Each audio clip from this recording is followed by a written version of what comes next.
Nicolas Bouzou, bonjour. Bonjour. Le deuxième mandat du président Macron a commencé avec une bonne nouvelle économique annoncée cette semaine, 7,3% de taux de chômage. C'est encore une petite baisse et c'est le plus bas niveau depuis 14 ans. Alors, on ne boude pas notre plaisir ou bien on regarde un petit peu autour de nous et on voit une guerre, de l'inflation, des pénuries et on se dit « oulala, ça ne va pas durer ».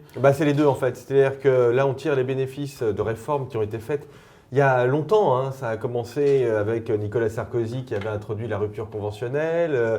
Et puis ensuite, on a eu beaucoup de lois qui sont allées un petit peu dans le même sens, jusqu'aux lois El Khomri et jusqu'aux ordonnances Pénicaud. Donc on voit que dans tous les mandats, en fait, il y a eu des lois qui ont amélioré le fonctionnement du marché du travail. Donc ça, c'est ce qui fait qu'on a encore des créations d'emplois alors que la croissance était nulle au premier trimestre. Et vous voyez, je trouve que c'est vraiment une révolution silencieuse dont on pourrait parler plus souvent d'ailleurs. C'est-à-dire qu'il y a 15 ans, ou 15-20 ans, quand j'ai commencé ce métier, le marché du travail français, c'était vraiment la bérésina, quoi. C'était flexible, c'était pas efficace, etc.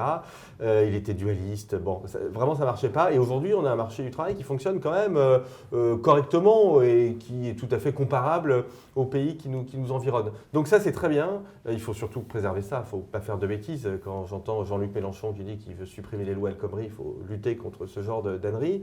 Bon, donc ça, c'est bien.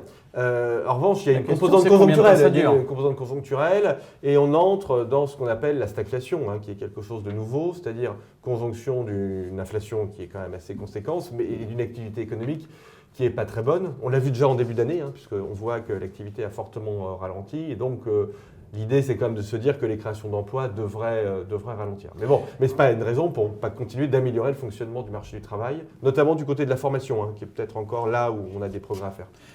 Quelle est la menace la plus forte sur la croissance, l'activité dans les mois qui viennent ?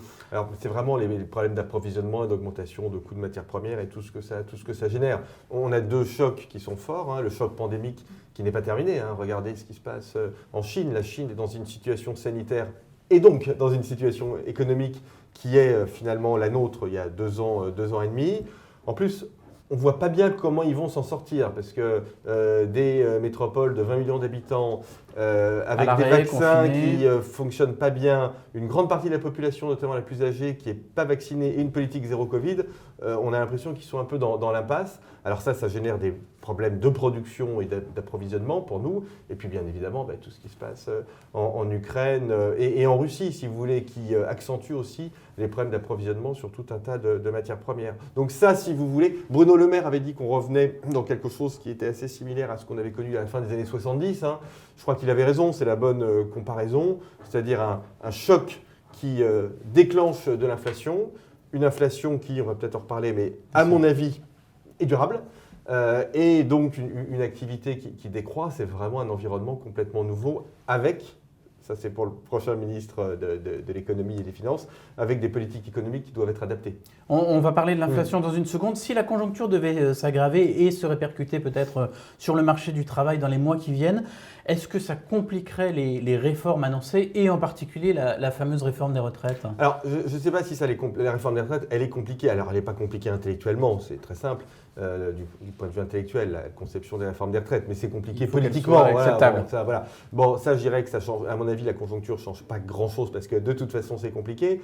Mais surtout, non, si la situation économique se dégrade, ça veut dire qu'il faut faire d'autres réformes, il faut faire d'autres choses.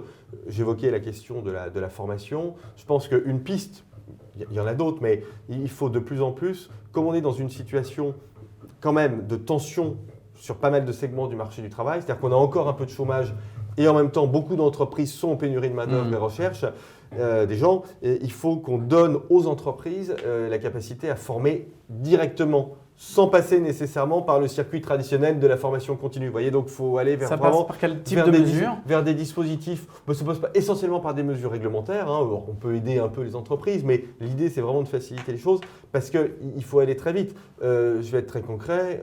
On cherche des chauffeurs routiers, par exemple, aujourd'hui, partout dans le monde, notamment en France. On en a besoin aujourd'hui. Donc, on ne va pas rentrer dans les plans de formation qui vont durer 18 mois, si vous voulez. Alors on parlait de l'inflation, la priorité des Français dans tous les sondages, ça reste le Oui. pouvoir d'achat. Quelle est la meilleure solution à vos yeux, ou peut-être la moins mauvaise pour répondre à cette problématique? Alors, l'inflation, il ne faut pas faire de bêtises. Alors, là, je vais commencer par la pire, c'est le blocage des prix. C'est complètement stupide parce qu'en fait, l'inflation, elle vient de pénuries. Si vous bloquez les prix, vous accentuez les pénuries. Donc, en réalité, vous accentuez les causes de l'inflation. Donc, il faut vraiment Même temporaire, même bah, ciblé, les résultats sont les mêmes? Oui, bien sûr. Bah oui, je veux dire, on manque de blé tendre. C'est que vous bloquez les prix du pain, il n'y aura pas plus de blé tendre. Ça, vraiment, je suis sûr de moi là-dessus. Donc, non, c'est pas ça. Il y a deux choses. Il y a la question sociale, c'est-à-dire qu'il faut aider les gens qui en ont le plus besoin. Moi, j'aime pas trop les baisses de TVA, ce genre de choses, parce que je trouve que c'est très dispersé, et vous et moi, on en profite, et je ne veux que ça ne profite ni à vous ni à moi. Donc, je pense que la politique des chèques alimentaires, par exemple, c'est bien, c'est-à-dire donner de l'argent sans condition à ceux qui ne peuvent pas passer ce cap. Ça, c'est les questions sociales, il faut le faire dès cet été. Et puis après, vous avez la question de la stagflation. Et en fait, la stagflation, si vous faites des politiques en permanence de relance de la consommation, etc., en fait, vous aggravez les problèmes. Parce qu'on a aujourd'hui un déficit public, déficit commercial et de l'inflation. Donc le seul moyen de faire, je ne vais pas être très original, mais c'est pas pour ça que c'est pas juste ce que je dis, le seul moyen de faire, c'est de renforcer l'offre, c'est-à-dire travailler plus, faire des gains de productivité, investir. Donc c'est ça la solution à moyen terme pour remettre en phase l'offre et la demande et lutter efficacement contre la stagflation. D'ailleurs, au passage, puisque vous évoquez la réforme des retraites, il y a une petite musique en ce moment qui monte, selon laquelle la réforme des retraites n'est pas indispensable parce que la situation financière des retraites n'est pas si mauvaise que ça. Mais ce n'est pas vraiment le sujet. Le sujet, c'est que collectivement, on doit travailler plus pour générer plus d'activité. C'est ça la bonne logique de la réforme des retraites et c'est aussi la bonne logique de l'innovation. C'est davantage d'activité pour augmenter la production. Alors le gouvernement Borne devrait présenter probablement avant les législatives ce qu'on appelle un paquet pouvoir d'achat. Vous avez évoqué le chèque alimentaire qui est une de pistes sérieuses. Les autres, prolongation du bouclier tarifaire sur les prix de l'énergie, indispensable. Subvention des prix à la pompe et hausse de la prime Macron pour les salariés. Voilà, qui sera plafonnée à 6 000 €, je crois. Je pense que c'est très bien de faire ça. Il y a quand même de l'argent dans les entreprises. Les entreprises ont reçu, et j'ai beaucoup soutenu ça, mais enfin le fait est qu'elles ont reçu énormément d'argent depuis 2 ans et demi. Je pense qu'il faut un juste retour des choses, donc il faut que les entreprises, toutes celles qui le peuvent, et elles sont nombreuses, fassent un geste et versent cette prime. Et moi, je souhaite vraiment qu'elles versent la prime la plus élevée possible, c'est-à-dire 6 000 €, ce qui n'est pas neutre. On parlait de gel des prix, vous nous avez dit ce que vous en pensez. Il y a une autre piste qui tourne au sein de l'administration de Bercy. Alors rien n'est acté, parce qu'évidemment, il n'y a pas de ministre pour trancher, mais on évoque un gel des loyers. C'est un peu la même logique, mêmes effets. Alors, le logement, on manque de logements. Vous gelez les loyers, vous n'avez pas plus de logements. Si vous gelez les loyers, alors déjà c'est fait dans un certain nombre de métropoles, parce que les maires peuvent le faire, c'est le cas à Paris. Mais d'ailleurs honnêtement, ça n'a pas énormément d'impact, ni positif ni négatif, pour être très, très honnête avec vous. Mais si vous gelez les loyers à un niveau trop bas, vous désincitez les propriétaires à mettre des logements sur le marché, et donc vous avez moins d'offres et vous accentuez les tensions.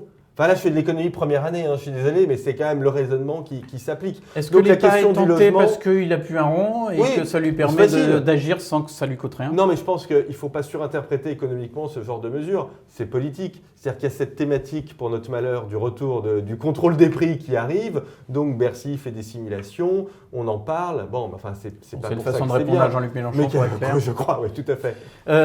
Autre sujet évoqué, Total enregistrera sans doute cette année des profits records, ce qu'on surnomme des super profits, grâce ou à cause de la hausse des cours du pétrole. Donc l'idée, c'est de les taxer, geste politique évidemment, mais ça permettrait aussi de financer des mesures de pouvoir d'achat sans creuser le déficit. Est-ce que ça peut être une bonne idée? Alors moi je suis un libéral, donc j'aime pas trop les taxes de circonstance, etc. Il y en a déjà beaucoup en France, on ne sait pas quand on en sort. Et puis on a quand même un sujet qui est le sujet d'attractivité industrielle de la France. On a fait pas mal de progrès depuis 5 ans. Je pense qu'il faut continuer, je pense qu'il ne faut pas casser ça. Non, je crois que la question de Total Energy ou de Engie, etc., c'est que ce sont des acteurs qui sont engagés dans la transition énergétique, dans la décarbonation. Et je pense que ce qu'il faut faire, c'est plutôt négocier des contrats avec eux. C'est-à-dire plutôt les taxer, leur dire, Total Energy par exemple, met déjà beaucoup d'argent dans la transition énergétique, mais il faut mettre plus parce que là, évidemment, c'est une urgence absolue.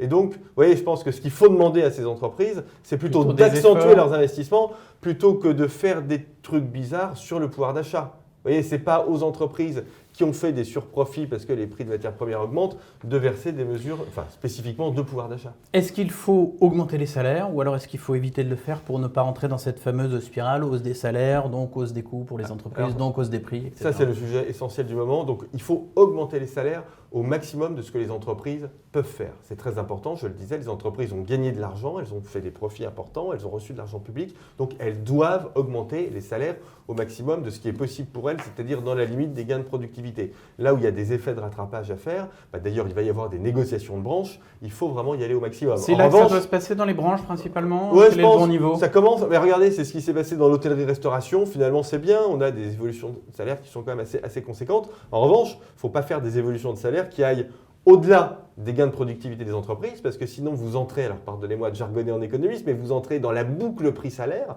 c'est-à-dire que les entreprises ont tellement augmenté les salaires qu'elles augmentent les prix, ça se répercute dans les négociations salariales, etc. Et donc là, on entre dans une spirale inflationniste. Bon, on peut y aller, hein, c'est ce qu'on a connu, je le disais tout à l'heure, dans les années 70 jusqu'au début des années 80, mais enfin, c'est pas, ça pose quand même beaucoup de difficultés, parce que quand on a 6, 7, 8, 9, 10% d'inflation par an, voilà, on perd un peu tous nos repères économiques et donc ça ne facilite pas la croissance. Un dernier mot, une idée, la première mesure économique qu'Elisabeth Borne devrait prendre à vos yeux? La première mesure économique, très clairement, c'est les mesures sociales. En revanche, moi, mon obsession économique, c'est la maîtrise des technologies et la maîtrise de l'innovation. On n'y est pas en France, on a nos licornes, nos 26 licornes, mais elles sont petites et il n'y en a pas beaucoup dans la deep tech. Donc mon obsession absolue, je regrette qu'on n'en parle pas beaucoup, c'est vraiment monter en puissance en matière de maîtrise des technologies. Donc tout ce que vous connaissez, l'éducation, ouais, mais ça passe aussi par un changement d'optique, c'est-à-dire qu'on a beaucoup arrosé, pardonnez-moi du terme trivial, mais on a beaucoup arrosé les petites entreprises, les startups. Maintenant, il faut qu'on se concentre sur les plus grosses, sur celles qui passent à l'échelle, sur celles qui sont capables d'avoir une capitalisation boursière, non pas de quelques milliards, mais de 10 milliards, de 50 milliards, de 100 milliards et plus. Parce qu'on n'a pas de grands acteurs de ces technologies de la troisième révolution industrielle, non seulement en France, mais en Europe. Hein. On n'en a pas. Et ça, c'est un problème économique, mais c'est presque un problème civilisationnel. Si vous voulez, c'est un problème de souveraineté. C'est vraiment pour moi le grand défi, malheureusement pas assez dans les radars. Merci beaucoup Nicolas Bouzou. Merci à vous.